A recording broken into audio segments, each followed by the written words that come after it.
Good evening and welcome. Tonight we will be going over the history and geography of Akmola in Kazakhstan. You can see part of the name here. And a quick note, because I am American, I know it's pronounced Kazakhstan, but in America we say Kazakhstan.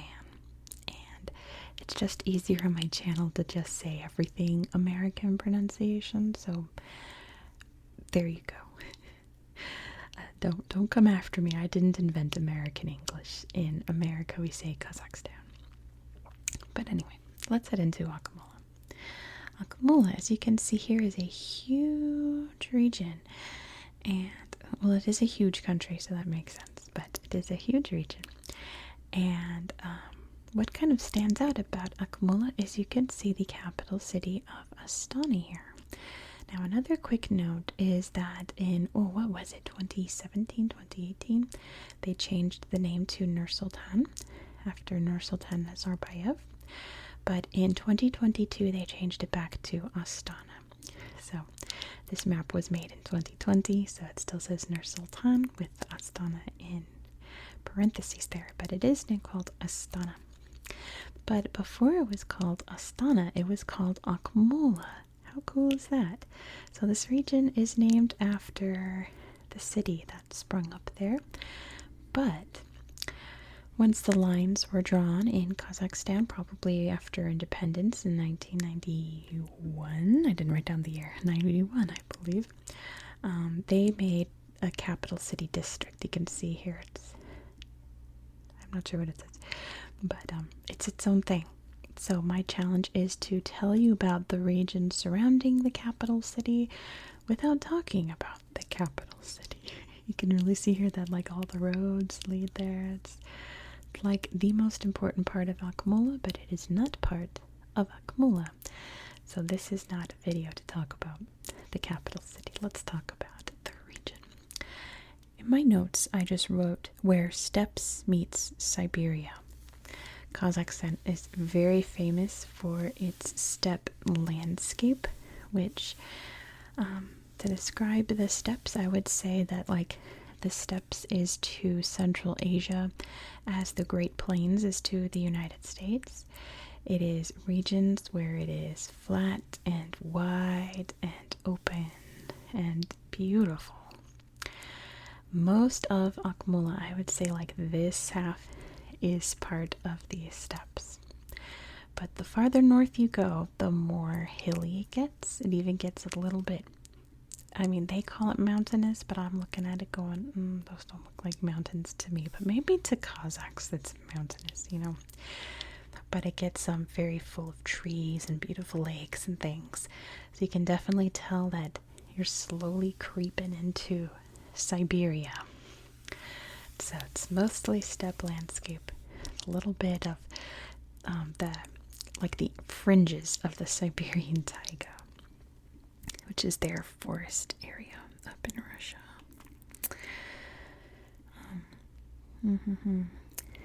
You know, I didn't write down a lot of notes about this area because it's mostly all in my head.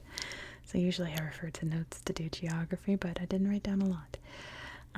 What I did notice looking at this map is that there's a giant lake down here. So I'm like, what's up with that? So I had to research this lake.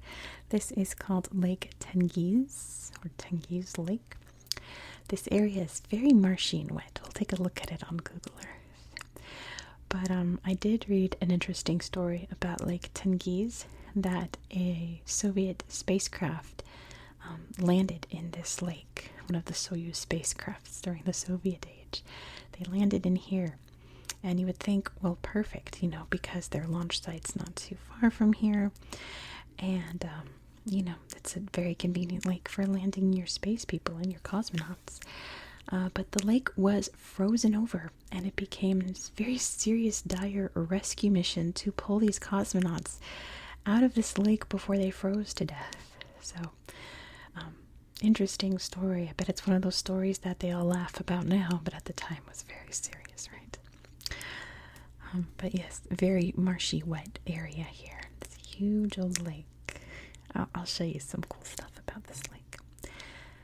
The capital of Akmola is Kokshetau. You can see up here.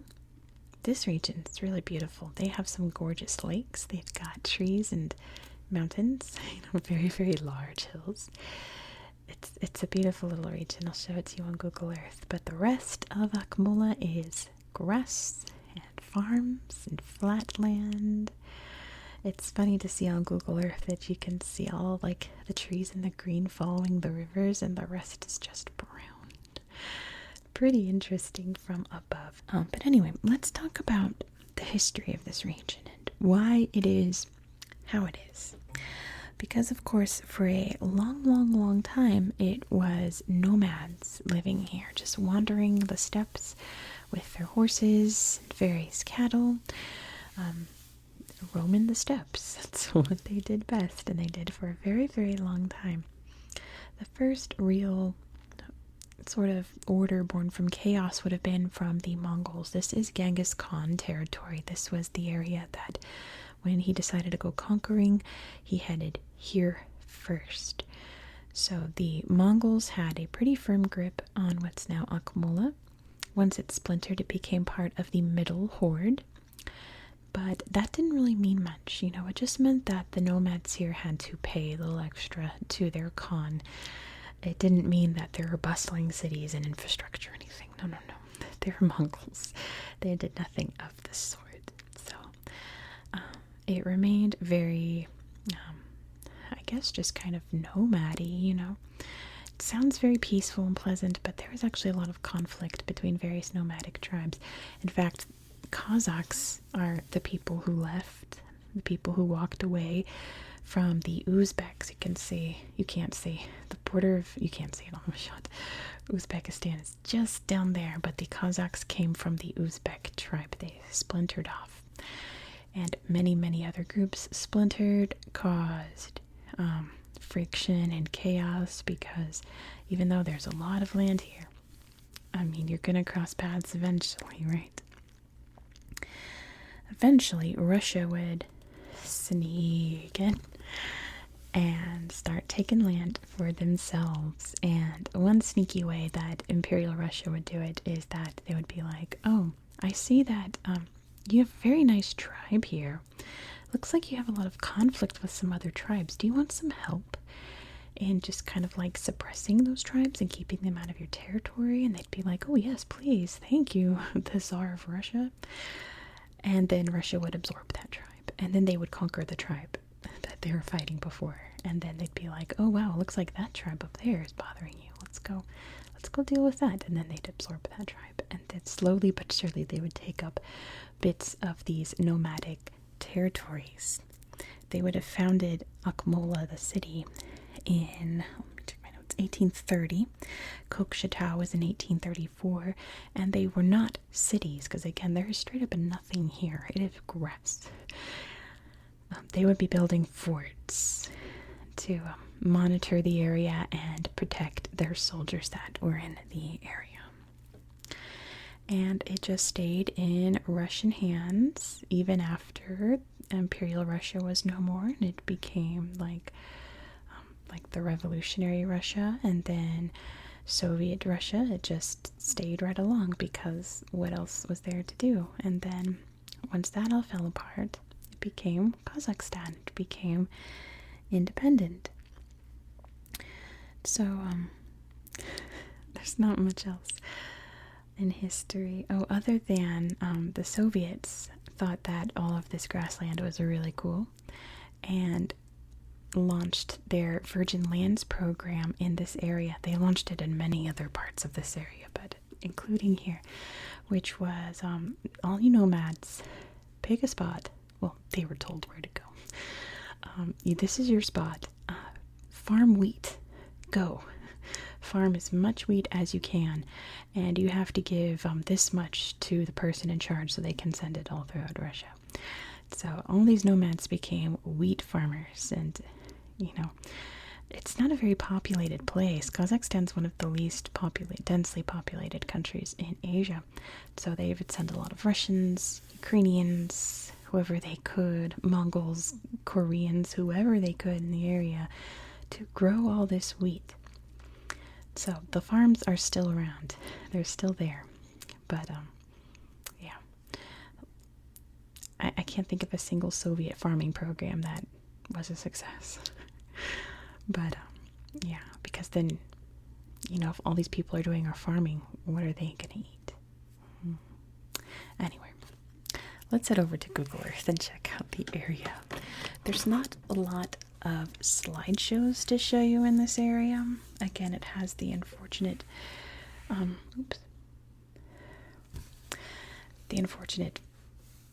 capital city right here. So when you try to look up pictures of the area, all you get is Astana.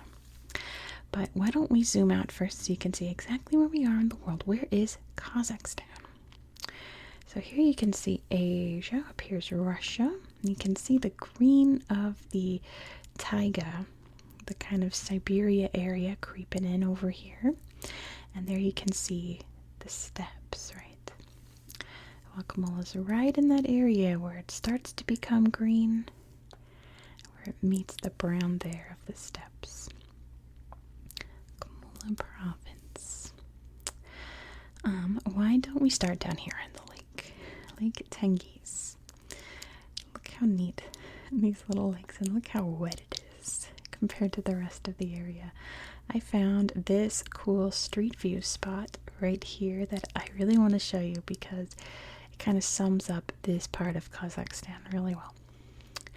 This cool lake is out here, and it's in the middle of freaking nowhere.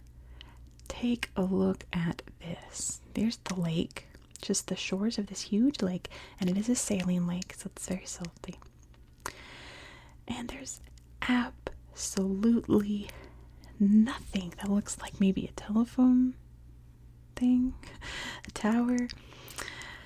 There is nothing here. Absolutely nothing. And this sums up, this is northern Kazakhstan. There is nothing here. See, now when you go to a lakeside in a lot of other countries, you have nice homes and little shops and places to splash in the lake and activities. Here is nothing. Nothing. That's Kazakhstan. There is nothing there. It is just a bunch. I'm waiting for like a town to pop up. There we go. There's the nearest town. There's nothing there. Not a lot of places in the world where there's just nothing there. I mean, there are to some extent, but harder and harder to find nowadays. This area, also when I was just like scrolling over, like looking down, you can see all these cool little lakes and reservoirs. Some of them are a little too perfectly circled to be man-made. They're probably a little... the Soviets had a hand in helping out with that, right? But here you can see what I mean, how the green follows the rivers here. So yeah, just let's pick a spot and see if we can find some farmland. Oh, we've picked a good spot. Very green over here. Some little Google Earth photo problems there, but look, we found a town. It's Rementau. Got a cool... this is literally random. I did not plan this. Is this a marsh? Is it like a wetlands? I assume so. But yeah. It's just a lot of nothing, guys. Some smattering of lakes and things here and there. What's that? Soldatskoye. I think it's a... Oh my gosh, it's a bunch of fish. Let's see what these pictures are. He caught the fish in the round lake. There are the fish. It's a snowy day, and there's some more fish. The fish have been caught in this little lake here. And again, you see these like roundish lakes with absolutely no inlets and outlets, and you're like, yeah, that's man-made. There's no way that all these little dots here are just a coincidence. I'm pretty sure most of them are man-made. So let me zoom out and figure out exactly where we wound up. My goodness, where are we? Astana. We're going to check out Kokshetau. I was looking around here too, trying to find you some cool stuff. Didn't find balcony, but there's a neat little green area, another little perfect circle lake over there. But we are going to look at Kokshetau, which I've already lost. And all these, there it is, Kokshetau. So you can see they have a huge lake, right? Lake Kopa. And lots of little hilly areas around it.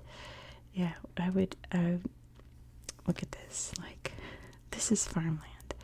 But whenever I'd read about it, it'd be like, oh yeah, Kokshetau's in the more mountainous area of Akmola. And I'm like, okay, I'll take your word for it. It's definitely more mountainous than everything else was. Let's look through this little slideshow here so you can kind of see lots of Soviet-style apartment buildings, beautiful municipal centers, a beautiful Orthodox church here in the city center, some art. Oh, I looked up this guy. I forget his first name, but he was a Khan. Look at this. Ooh. It was like Algier Khan or something like that. Definitely the Khan of the area, right? And it's very pretty here. Look what a nice little city this is. Well, that's pretty. Very colorfully lit up. Kokshetau. And yeah, this looks like the municipal center because there's the Orthodox church and there's like the little government building. I tried to look all over to try to find it on Google Earth, could not. There's a camel. And there's some neat statues. There's the Khan again. I had to look up this guy because I'm like, who in the world was he? And he was a World War II war hero from Kazakhstan. And he used his position in the military to influence lots of Kazakh traditional stories and tales to be published and spread, and help people remember their Kazakh identity, and all that good stuff. So, little national hero born in Kazakhstan. You can see the definite Soviet grid pattern here, right? You can tell that there's been some Soviets here. Let's see, Echo Park. Let's see what this is. I think I looked at this. Oh, beautiful. Oh, how lovely. You can swing. You can drive your cars in the snow. You can see the weird Soviet-looking dish here. Oh boy, oh boy. Just Soviet things. You can practice your archery, just like a true Cossack warrior. Play ring around the rosy. Ride your horses like a true Cossack. How fun.